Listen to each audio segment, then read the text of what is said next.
Hello everyone. In today's class, we are going to cover the topic of IELTS Writing Task 2. So let me begin with this topic with the steps that you need to follow in any kind of IELTS writing. However, over here I will cover mainly focus on the Task 2 writing.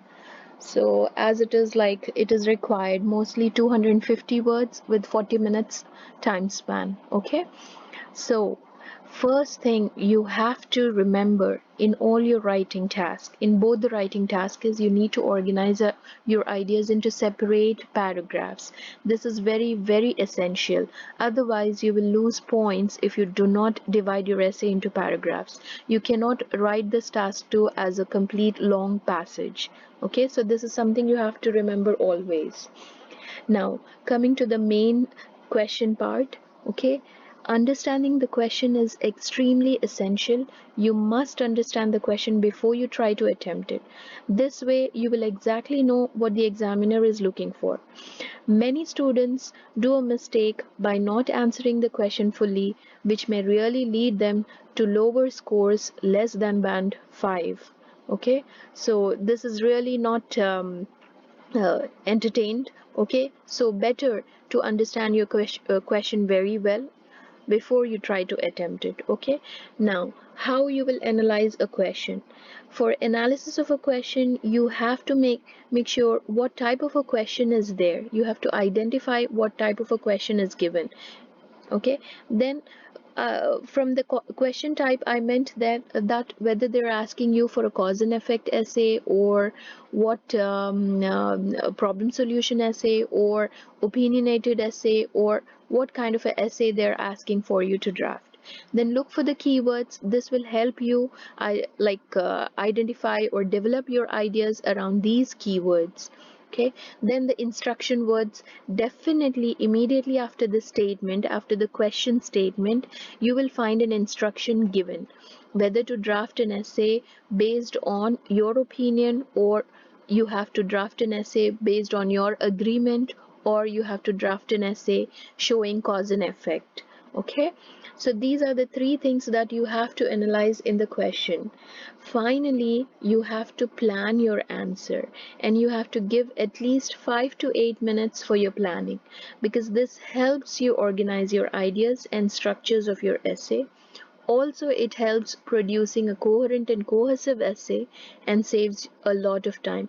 Though we see that we are giving 5 to 8 minutes from the 40 minutes time, but still, believe me, it's going to help you produce a very coherent and cohesive essay.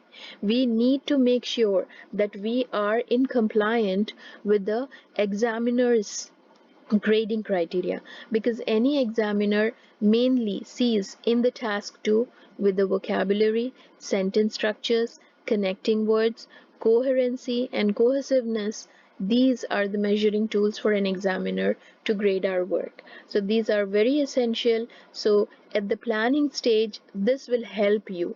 Once you're planned, you can just focus on using these things in your essay.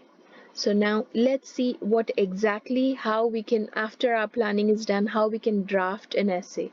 Okay, so we can draft the essay in 4 to 5 paragraphs. Okay, like I have given an example of 4 to 5 paragraphs, but it's up to your choice. You can even have 3 paragraphs minimum, but not less than 3 paragraphs. So what does a first paragraph should include? First paragraph is really easy, because you have that ideas already framed in your mind once you read a topic sentence. Okay, so your first sentence has to be the topic sentence itself, but in a paraphrasal form. You have to just repeat the question, repeat the statement in your own words. Rather, you paraphrase the question. Then the second sentence, or the leading sentences after the first sentence, should be the reasons why you agree or disagree. Okay, depending on your topic sentence, what do you feel, like you agree or disagree, you have to just state the reasons in the following sentences. Okay, sometimes it could be problem solutions, so you have to state the problems, or you have to state the solutions over here as per the instructions. Okay, now second paragraph whatever reasons you have mentioned here, you have to explain those reasons with examples or with one example or two, and this can be drafted in a paragraph or in more than one paragraph. Like for example, you can have explanation of your reason with one example in one paragraph and explanation of your reason with another example in another paragraph. So it's completely dependent on you how you want to organize it, whether into two paragraphs or into one paragraph only. Finally, after this, the next paragraph should be either the other side of the argument, or it can be, just as I said, that this paragraph can be divided into two more paragraphs. So it can be that third paragraph, or it can be just the other side of the argument, means the opposite of the of your agreement. Okay, you have to just mention why you disagree as well. Okay, and since you have mentioned the reasons for agreement here, then you can have in the third paragraph why you disagree as well. Now, fourth paragraph is also very easy to draft. Once you have drafted everything on top, like the first, second, third, or fourth paragraph, then the last paragraph have to be just a summary of all these statements or all these topics, ideas that you have written in your previous paragraphs. Okay, and finally you complete the final paragraph by rewriting the topic sentence again, but you have to make sure that you're reflecting your opinion or an agreement or disagreement in it. Okay, so further moving on, let's see an example of the first paragraph writing with one of the examples from IELTS. Okay, so this is one of the topic that has appeared in one of the IELTS. So let's take this example and draft a first paragraph. There are numerous benefits of teaching a foreign language to children in early age. Do you agree or disagree? Now you see, as mentioned in our earlier slides, this is the statement, topic statement, and these are the instructions that we have to follow, that we have to like write the essay around it. Okay, so whether I agree with the statement or disagree, I have to show in my essay. So now first paragraph drafting is, first sentence has to be the same sentence that's given as a topic statement, but we are going to paraphrase it. Teaching a foreign language to younger children is beneficial in many ways. You see, the literal meaning of this is exactly same as there are numerous benefits of teaching a foreign language to children in early age. Okay, now I have paraphrased the first sentence, and the leading sentences are the reasons of my agreement over here. Okay, it could be disagreement as well, dependent on what you choose to write.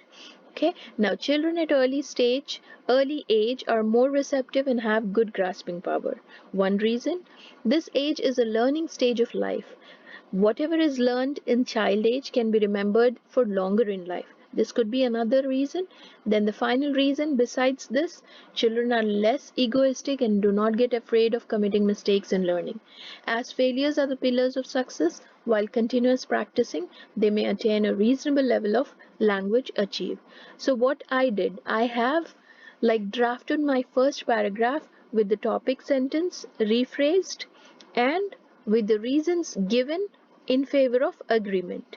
Now my proceeding paragraphs should be like I'm going to support my agreement with more examples. So in our next class we are going to discuss about the second, third paragraphs, and then finally the concluding paragraph. So thank you for now.